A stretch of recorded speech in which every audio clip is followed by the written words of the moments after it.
It's a miracle that these films made it in front of audiences at all. Welcome to WatchMojo.com, and today we're counting down our picks for the top 10 movies that faced major delays. Just kind of a gigantic deal, you know, when you go against your party and all the big bosses who got you here, so I'm just gonna need to take a minute. Before we begin, we publish new content every day, so be sure to subscribe to our channel and ring the bell to get notified about our latest videos. For this list, we're looking at films that suffered major setbacks before getting in front of audiences.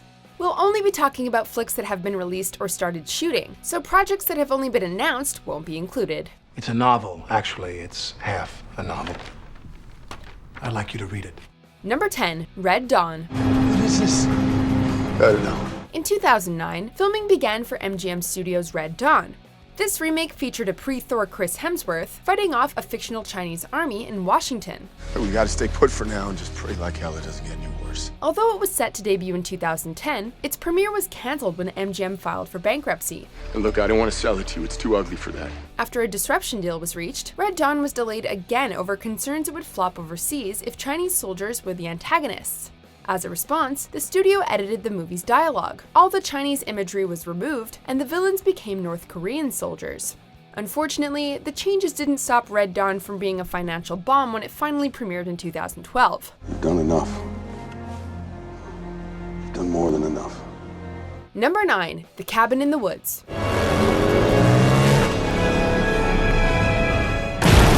Chris Hemsworth just couldn't catch a break with MGM Studios. After he finished filming The Cabin in the Woods in 2009, the horror satire was due for release in February 2010. However, the studio's decision to convert the film to 3D caused them to miss the original premiere date. You seriously believe nothing weird is going on? Later that year, MGM's bankruptcy prevented Cabin in the Woods from hitting theaters again.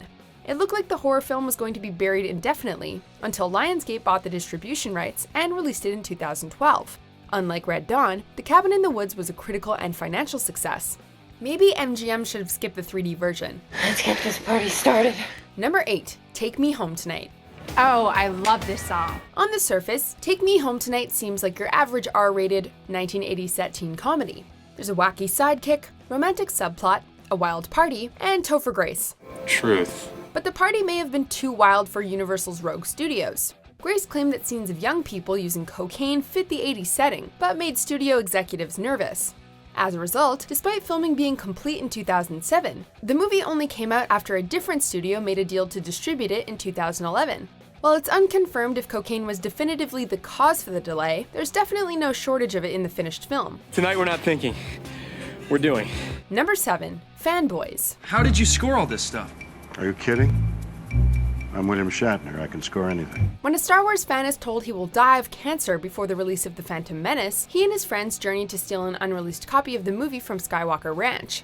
In 2007, early reactions to the comedy and its celebrity cameos seemed positive. However, the Weinstein Company thought the cancer subplot was too serious and decided to remove it from the film. Fans of the movie were outraged. Guys, we can't do this now. We can't give up now. After months of outcry and Darth Weinstein memes, the film's original plotline was restored for a 2009 release. In the end, the story of Fanboys was fittingly saved by fans themselves. He says you can watch the film. Oh my God! We can watch the movie? Number 6, Henry, Portrait of a Serial Killer. Sorry we wasted your time. Come on, Otis. The controversy around this violent film almost killed its release. Based on the real-life anecdotes of serial killer Henry Lee Lucas, the film was a graphic window into his twisted psyche and brutal crimes. After its initial screenings in 1986, the MPAA gave the movie an X, a rating normally given to pornographic films. This made it hard to find a studio willing to release the movie. Eventually, word of mouth about the film's realism and strong performances from actors like Michael Rooker inspired Grey Cat Films to see past the controversial rating. In 1990, they brought an unrated cut to theaters for a limited release. That's right. Blame it on me. Number 5, Margaret. Haven't you ever been put in a new situation and found that after overcoming its difficulties, you had developed a new set of skills and new experiences along the way? Movie delays don't always start with the studios. In 2005, Kenneth Lonergan finished shooting Margaret, which followed a teen's life after witnessing a bus accident. But when editing began, he had trouble making a version that ran less than the studio limit of 150 minutes. After 2 years, producer Gary Gilbert hired another editor to edit the film. Lonergan rejected that version and made his own 2.5-hour version. When Gilbert refused to pay to release it, he was sued and Margaret was further delayed. After courtroom battles and legendary director Martin Scorsese attempting an edit, the studio released Lonergan's shortest cut in 2011. Anyone can do their homework, you just sit down and do it. Number 4. All the Boys Love Mandy Lane. There she is, boys. Mandy Lane. All the Boys Love Mandy Lane is a slasher film starring Amber Heard trying to avoid a mysterious killer in an isolated house. Despite the seemingly cliched plot, the Weinstein Company quickly bought the film's distribution rights in 2006. But after a test screening went badly, the movie was sold to Senator Entertainment US. Although the film got a 2008 release in Europe, the company's financial troubles prevented a US premiere. Years later, the Weinstein Company reacquired the rights and gave the movie a limited American debut in 2013. Judging by the mixed reviews, 7 years was too long to wait for Mandy Lane. No, trying to get you, right? Get me. Number 3. Accidental Love. Back in 2008, David O. Russell began directing a comedy entitled Nailed. The plot followed a woman who has trouble controlling her desires after accidentally being shot by a nail gun. This bizarre comedy stopped filming several times because a key producer didn't pay their share of the budget.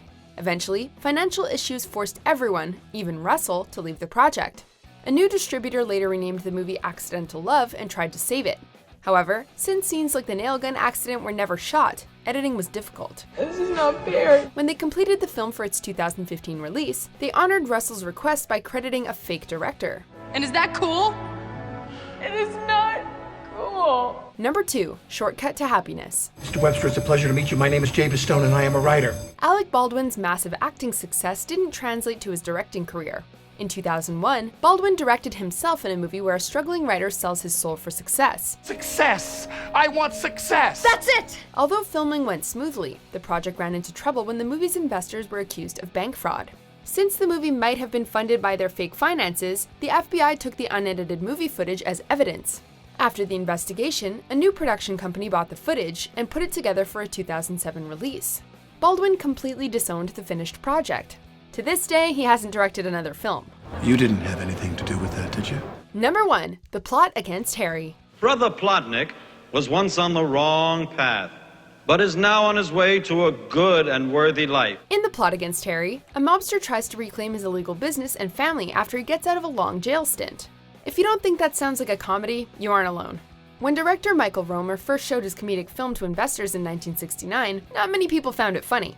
As a result, he gave up on releasing it. Nearly 2 decades later, Romer asked a technician to put the footage onto VHS. After the technician laughed at the unfinished project, Romer decided to submit the film for release in 1989. Despite the long delay, critics and audiences loved the comedy. It's a time capsule from the 60s. Long black Cadillacs, beehive hairdos, go-go dancers, and gangsters. So, please stay tuned for The Plot Against Harry. Do you agree with our picks? Check out these other great clips from WatchMojo, and be sure to subscribe and ring the bell to be notified about our latest videos.